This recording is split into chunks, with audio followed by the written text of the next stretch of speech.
बिस्मिल्लाहिर्रहमानिर्रहीम अल्लाहुम्मा सल्लि अला मुहम्मदिन व अला मुहम्मदिन कमा सल्लैता अला इब्राहीम व अला इब्राहीम इन्नका हमीदुम मजीद अल्लाहुम्मा बारिक अला मुहम्मदिन व अला मुहम्मदिन कमा बारकता अला इब्राहीम व अला इब्राहीम इन्नका हमीदुम मजीद। आइए चलते हैं फ़ज़ाइल नमाज की तरफ। आप सल्लल्लाहु अलैहि वसल्लम की एक हदीस मुबारक का ज़िक्र करते हैं जिसमें बग़ैर हिसाब किताब जन्नत में दाखिल होने वालों का ज़िक्र है। बिस्मिल्लाहिर्रहमानिर्रहीम। हज़रत अस्मा रज़ियल्लाहु अन्हा कहती हैं कि मैंने हुज़ूर सल्लल्लाहु अलैहि वसल्लम से सुना कि क़यामत के दिन सारे आदमी एक जगह जमा होंगे और फ़रिश्ता जो भी आवाज़ देगा सबको सुनाई देगी। उस वक्त ऐलान होगा, कहाँ हैं वो लोग जो राहत और तकलीफ़ में हर हाल में अल्लाह की हम्द करते थे। यह सुनकर एक जमात उठेगी और बग़ैर हिसाब किताब के जन्नत में दाखिल हो जाएगी। फिर ऐलान होगा, कहाँ हैं वो लोग जो रातों को इबादत में मशगूल रहते थे और उनके पहलू बिस्तरों से दूर रहते थे। फिर एक जमात उठेगी और बग़ैर हिसाब किताब के जन्नत में दाखिल हो जाएगी। फिर ऐलान होगा, कहाँ हैं वो लोग जिनको तिजारत और ख़रीद व फ़रोख्त अल्लाह के ज़िक्र से गाफिल नहीं करते थे। फिर एक जमात उठेगी और बग़ैर हिसाब किताब के जन्नत में दाखिल हो जाएगी। एक और हदीस में यह भी किस्सा आया है कि उसमें यह भी है कि ऐलान होगा, आज महशर वाले देखेंगे कि करीम लोग कौन हैं, और ऐलान होगा कि कहाँ हैं वह लोग जिनको तिजारती मशागिल अल्लाह के ज़िक्र और नमाज से नहीं रोकते थे। शेख नसर समरकंदी रहमतुल्लाह ने तंबीहुल गाफिलीन में भी यह हदीस लिखी है। इसमें बात लिखा है कि जब यह हज़रात बग़ैर हिसाब किताब के छूट चुकेंगे तो जहन्नम से एक लंबी गर्दन यानी उनुक ज़ाहिर होगी जो लोगों को फांदती हुई चली आएगी, जिसमें दो चमकदार आँखें होंगी और नहायत फसी ज़बान होगी। वह कहेगी कि मैं हर उस शख्स पर मुसल्लत हूँ जो मुतकब्बिर बदमिजाज हो, और मजमे में से ऐसे लोगों को इस तरह चुन लेगी जैसा कि जानवर दाना चुगता है।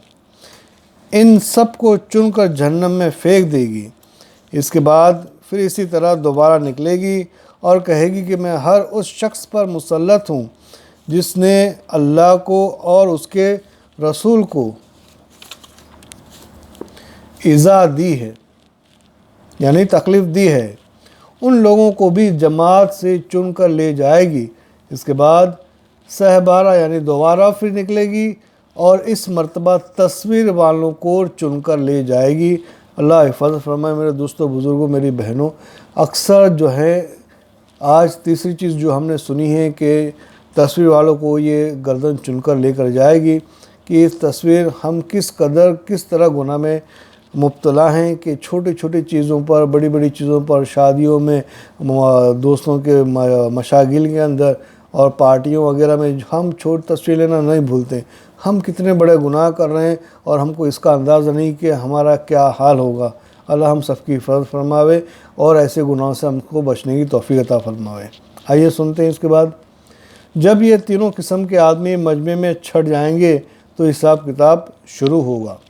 कहते हैं कि पहले ज़माने में शैतान आदमियों को नज़र आ जाता था। एक साहब ने उससे कहा कि कोई तरकीब ऐसी बताओ कि मैं भी तुझ जैसा हो जाऊं। शैतान ने कहा कि ऐसी आजमाइश तो आज तक मुझसे किसी ने भी नहीं की, तुझे इसकी क्या ज़रूरत पेश आई। उन्हें कहा कि मेरा दिल चाहता है कि शैतान ने कहा कि इसकी तरकीब यह है कि नमाज में सुस्ती कर और कस्में खाने में लापरवाह ना कर, झूठी सच्ची हर तरह की कस्में खाया कर। उन साहब ने कहा कि मैं अल्लाह से अहद करता हूँ कि कभी नमाज ना छोड़ूंगा और कभी कसम ना खाऊंगा। शैतान ने कहा कि तेरे सिवा मुझसे चाल के साथ किसने कुछ नहीं लिया, यानी तूने मुझे चाल चलकर हरा दिया। मैंने भी अहद कर लिया कि आदमी को कभी नसीहत नहीं करूँगा। हज़रत उबई फरमाते हैं कि हुज़ूर सल्लल्लाहु अलैहि वसल्लम ने इरशाद फरमाया, इस उम्मत को रफ़त व इज़्ज़त और दीन के फ़राग की बशरत दो, लेकिन दीन के किसी काम को जो शख्स दुनिया के वास्ते करे आखिरत में उसका कोई हिस्सा नहीं। ایک حدیث میں آیا کہ حضور اقدس صلی اللہ علیہ وسلم ارشاد فرماتے ہیں کہ میں نے حق تعالیٰ شانوں کی بہترین صورت میں زیارت کی۔ مجھ سے ارشاد ہوا کہ محمد صلی اللہ علیہ وسلم ملائے اعلیٰ والے یعنی فرشتے جس چیز میں جھگڑا کر رہے ہیں۔ میں نے عرض کیا مجھے تو علم نہیں، تو حق تعالیٰ شانوں نے اپنے دست مبارک میرے سینے پر رکھ دیا، جس کی ٹھنڈک سینے کے اندر تک محسوس ہوئی۔ اس کے برکت سے تمام عالم مجھ پر منکشف ہو گئے۔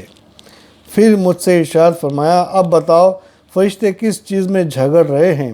میں نے عرض کیا کہ درجہ بلند کرنے والی چیزوں میں اور ان چیزوں میں جو گناہوں کا کفارہ ہو جاتی ہے، اور جماعت کی نماز کی طرف جو قدم اٹھتے ہیں ان کے ثواب میں، اور سردی کے وقت وضو کو اچھی طرح سے کرنے میں، فضائل میں، اور ایک نماز کے بعد دوسرے نماز تک انتظار کر کے بیٹھے رہنے کی فضیلت میں۔ جو شخص ان کا اہتمام کرے گا بہترین حالت میں زندگی گزارے گا اور بہترین حالت میں مرے گا۔ اللہ ہم سب کو اس پر عمل کرنے کی توفیق عطا فرماوے اور دوسرے تک اس کو پہنچانے کی توفیق عطا فرمائے، کیونکہ اللہ کے نبی صلی اللہ علیہ وسلم کے بعد اب کوئی نبی نہیں آنے والا، اور جب تک اس دنیا میں ایمان والے زندہ ہیں، اسلام پر چل رہے ہیں، ان پر یہ اللہ کے نبی صلی اللہ علیہ وسلم نے فرض کر دیا ہے کہ دوسروں تک دین کی باتوں کو پہنچائے، تاکہ جب جن تک کہ پہنچے گا اور عمل کرے گا ہر کوئی دوزخ سے بچنے والا بنے گا اور جنت میں جالا بنے گا۔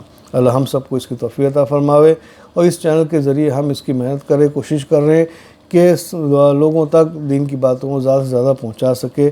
آپ لوگ بھی اس کے اندر محنت کریے اور اس میں ہماری مدد کیجیے تاکہ ثواب دارین بھی حاصل کریں، اور جو فریضہ ہم پر پہنچائے اللہ کے نبی صلی اللہ علیہ وسلم کے ذریعے اس پر عمل کرنے والے بن جائے۔